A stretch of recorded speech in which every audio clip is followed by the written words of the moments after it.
Alrighty then. Good evening. Oh, there's more coming, I assume. And we're recording for so you can watch these over and over again. This is the podcast. My name is George Picard. I'm a Sifu in Tai Chi and Qigong and seventh degree black belt in karate, fourth generation Tai Chi Qigong. So here we are again for another podcast. I look forward to this. I was juggling two today. Do I do this one? I really like it. I do this one. I really like it. No, I needed more research on this one because it's really, really deep. So tonight is different. So what I'm putting in tonight is there we go. So tonight is on. I'm going to do a Zen story followed up with a quote that relates to the Zen story, as it turns out, because the Zen story is quite old, and of course the wisdom is from Lao Tzu. So here we go. So what I'm going to do is I'm going to read you right from the book. It's only short. I mean, these are short things, and the whole point of these is lessons to learn. But people read the stories, and oftentimes they don't really get the lesson. But it's a cool story. This is very short. It's called "The Road to a Muddy Cross." Two Zen monks, an older master and his student, were traveling in the pouring rain. They came across a village where a girl, finely dressed in silk, was standing on the corner. The road was muddy due to the rain, so she could not cross. The old master picked her up in his arms, carried her to the other side of the road, then continued on his travels. The young student could not believe his eyes. He thought, "This is terrible. Monks are not to have any physical contact with women." The master just picked her up. After some time, the student could not contain himself and his anger, and he confronted the teacher. "Master," he cried out, "why were we always taught not to have contact with women? You picked her up and carried her across to the other side of the street. How could you do such a thing?" The master replied, "I left her back on the corner. Why are you still carrying her with you?" So, sounds kind of cool. But there's a much deeper meaning here, which we're going to get into. And if we could all do this, it would be amazing. So, so the Zen story, and here is from Lao Tzu the quote: "When I let go of myself, I become what I might be." It sounds like what is this? Why do they use these cryptic words and this? Because it's an opportunity to learn. So if you just read it on the surface and that's it, you've gained nothing. But if you reflect, think about it, talk about it, speak with other people about what do you think that means, even have a discussion, or tune into the podcast and we'll help you along with that. So here's the thing. First, we're going to take the Zen story. I got some notes here, just a few things I want to express so you understand. So in the story, the monk picks up the woman, carries her across the muddy road, then continues on his way without attachment or lingering thoughts about the encounter. His actions are compassionate and practical, addressing the immediate situation without being bound by rigid rules or personal desires. The student's reaction, however, reveals a different layer of understanding. He becomes upset and fixated on the rules that dictate no physical contact, allowing his thoughts and emotions to dwell on the event long after it has passed. The fixation symbolizes how we often carry unnecessary baggage in our minds. This is the point we're going to be getting to. And how we worries, regrets that prevent us from being fully present and keeps us in the past. The master's response, "I left her back on the corner. Why are you still carrying her?" serves as a gentle reminder to release these mental burdens and encourages us to act with mindfulness, compassion in the moment, and let go of the past. By doing so, we free ourselves from the chains of attachment and judgment, allowing us to live with clarity and peace. The story invites us to reflect on what we might be carrying in our own lives, beliefs, judgments, emotions that no longer serve us, and to practice the art of letting go. Good. Now, this one, these notes. in the statement. So we're going into the quote now as it's paired with this. Um, There we go. Letting go of oneself refers to releasing the rigid identification with the ego, the collection of thoughts, beliefs, and identities that we often mistake for our true self. When we let go of this limited sense of self, we open ourselves to a vast realm of possibilities. It is in the space of surrender that we connect with the deeper aspects of our being, allowing our true potential to emerge by releasing attachments to who we are being, pardon me, to who we think we are. We believe we should be. We create room for the unfoldment of our authentic nature. Yeah, one more thing. In becoming what we might be, we align with the essence of who we truly are, an ever evolving expression of consciousness. This journey of self discovery leads to greater freedom, creativity, and fulfillment as we transcend the limitations imposed by the ego. So that's all well and good. So let's get into the meat of the thing. First off, our story, we all have a story of who we think we are, is created by our beliefs and patterns and experiences all throughout our life. Now we know because we go back to these experiences, whether they're anger, jealousy, rage, defensiveness. That son of a gun, you wouldn't believe what he did to me. So when you get into this concept of who we think we are, we're going back to this time we had a fight, this time we had an argument, this time we felt terrible, and we keep telling that story over and again. So what does that mean? That's who we are. Now, let me explain a story and how it can affect you, because all these memories that you have, that you bring up from time to time, they're still in the body, they're still in the mind. Now, the mind can't judge or analyze the difference or any difference between the physical, what we refer as physical, as it's happening right now, or if it's a memory. As far as the mind concerned, same time, it's the same thing over and over again. So all the energy that you had in any event in your past, the energy comes up when you think about it again. If you go back to think of something that made you angry a long time ago, you start talking about it or thinking about it, that anger comes up again. It's the energy still there. So what does that do to your energy in the overall body? It brings you down, makes you sad, makes you angry, makes you jealous, whatever the case may be. So if we take a look at these beliefs that we have, first let me tell you a story, personal story. Happened in 1965 when I was in grade 5. I was 9 years old. And we're in class that day in school, and the teacher asked us a question about something we were doing. Everybody put their hands up. I put my hand up. And the teacher picked me. Coincidence? No. But she picked me and she said, "What's your answer?" I can't remember the question and I can't remember the answer, but I'll definitely never forget what happened.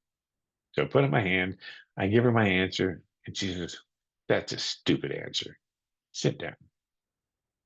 And I sat down, and to this day, I never put my hand up. All through my life, questions are asked, people in the room, put your hand up if you want to do this, put your hand up if you want to do that. Hand doesn't go up.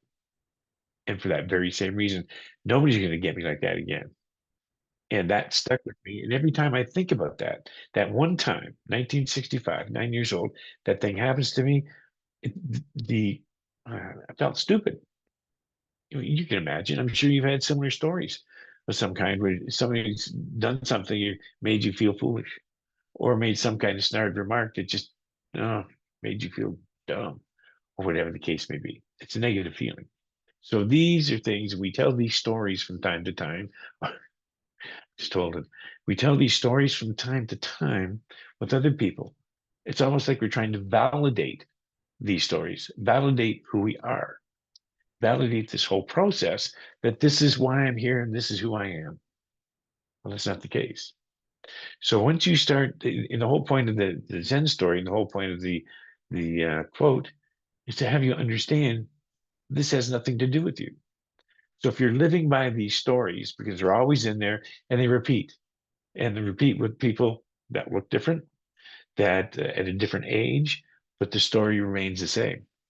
And that's what you feel. So you keep carrying this back. Yeah, I think the load may be getting a little bit tough to take.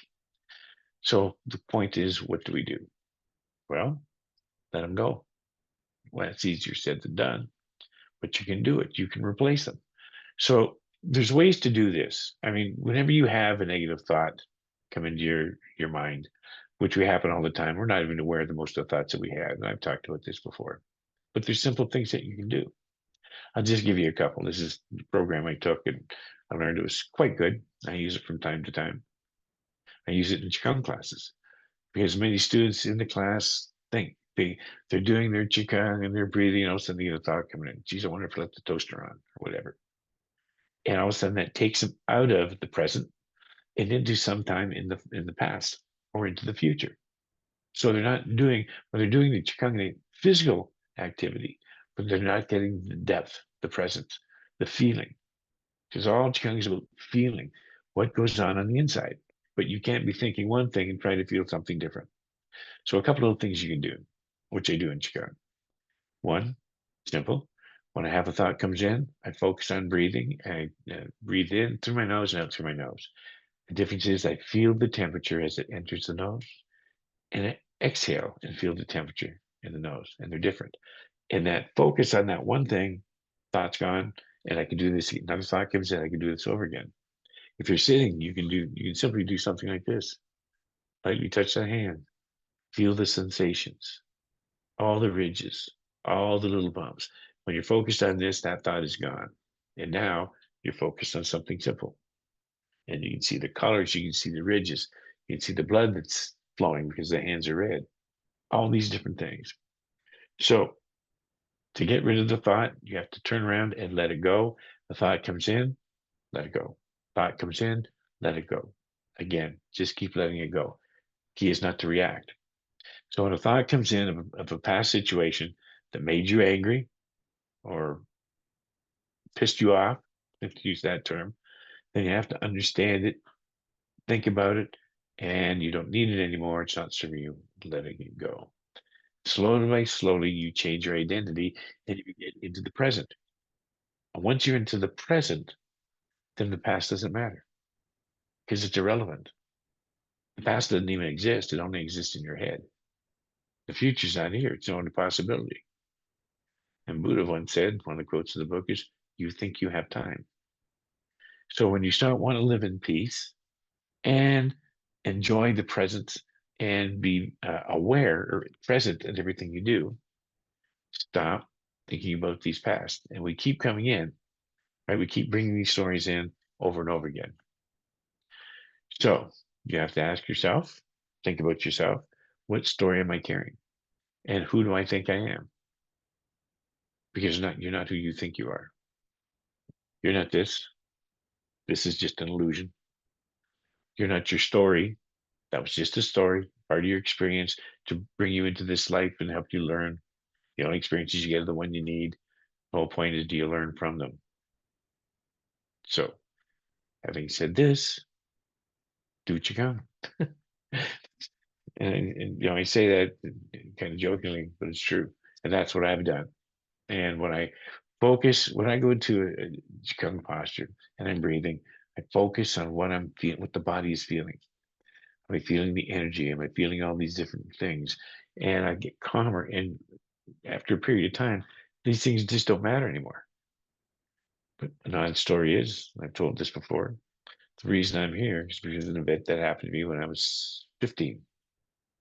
I got beat up. I didn't like it. I didn't know what to do. So that's when I just joined karate and all the way, got seventh degree black belt. And I got Tai Chi and Qigong 30 years ago. And that's really a big passion. But it really helps along because what are you going to do? Talk to somebody about it? I mean, you can go into therapy, you can talk forever and ever and ever and spend all kinds of money, but does it really change things? So all healing, physical, mental, emotional, and spiritual, comes from the inside out, not the outside in. I think I make my point. Anyway, so let's see, what else are we going to do? If anybody has a question on this, go ahead and ask. I'll answer it the best I can. So I've done this before too. This is interesting. If you had a pen and a piece of paper, I said, I'm going to ask you this 20 times. Who are you? Well, I'm George. No, who are you? You keep going down, you had the answer all till you get all the way to the 20th. You're going to be surprised because you're not your name. You're not your body. You're not anything that's physical. You're not your story. You're not the fact that people like to tell you, well, I own this business, or I'm the CEO of this business, or I'm this, or I'm that. I used to run karate all the time. Everyone would like to tell me just how great they are and how many fights they won, how good their kata is and forms, and all these different things. That's their own story. And generally speaking, the bigger the front end, the bigger the back. So the more somebody says how good they are, the bigger the back. Somebody tells you, for example, that they got all kinds of money, they get 10 credit cards, and oh yeah, we're just going great, driving a nice car. They're about 30 days from bankruptcy, but they like to talk how much they got. They're go-getters. And if one card's full, they'll just get another one. Because the front, when they profess, what you profess forward covers up something in the back. It's like an hourglass like this. This is who I'm telling you I am. It's not who I am. And this is what I'm covering up. Unconsciously, we do this. So, where was I going? Oh, by the way, James, how are you? And so in this energy, that's where I was going. So the energy, the body is an illusion. I mean, this is not this is not suspect anymore, or spirituality, or some kind of woo-woo stuff. This is actual fact. Not only is it written about it centuries ago from some of the mystics and the sages and in the Kabbalah and in the Sufi writings and Zen and so on, but how do you get your head around the fact that this is not real? It's made of atoms, and atoms are simply made of light. There's no matter. Atoms do not contain electrons, protons, neutrons, the core. Nothing has uh, any material stuff. It's just energy. And what do you think we're all made of? It's energy. The house you live in, the seat you sit. This is a mind bender. I'm going to come up with this some more in the future. But studying the scientists that are not only online, but I follow, they're serious ones, credible ones. And they're talking about with quantum physics how we're all just energy, that everything's invisible. Now, back in the 80s with my mentor, he said something I never forgot. And I just heard it again the other day. He says, you won't see it when you believe it. Belief is not in the scene. It's simple to see. I believe that's a screen, view screen. It's right in front of me. That's not belief. It says you'll believe it when you see it. So now they're suggesting that when you're looking at something, you believe it's there. That's why you see it. If you didn't believe it was there, if you believe it wasn't possible, that building couldn't be there. It's not there. Sounds weird, huh?